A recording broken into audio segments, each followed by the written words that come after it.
लेकिन ये चांद आर्जी होगा।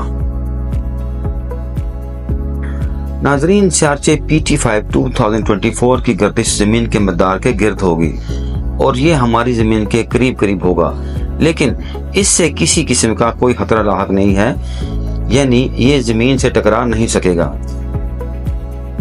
नाजरीन, इसकी रोशनी और चमक जमीन पर से देखने के काबिल होगी।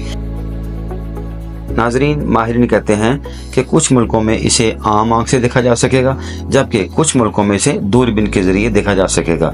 चार्चे PT5 2024 का ये नायाब सफर बहुत से शौकीन फल्कियात के लिए एक दिलचस्प मौका है।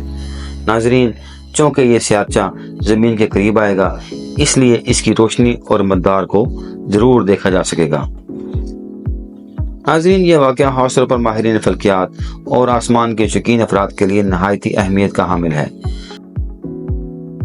फल्कियाती नज़ारा निज़ाम शमसी के पेचीदा और हैरत अंगेज हक़ाइक़ से रोशनास करवाता है। नाज़रीन, चार्चे ज़मीन के मैदार में दाखिल होकर एक आर्जी चांद बन सकते हैं, लेकिन ये वाक़यात शाज़ो नाज़र ही होते हैं।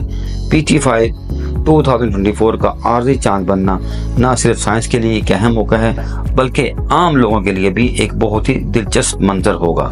नाजरीन, उम्मीद है आपको हमारी इन्फॉर्मेशन ज़रूर पसंद होगी। हमारे चैनल को लाइक करें, शेयर करें और सब्सक्राइब करें। शुक्रिया।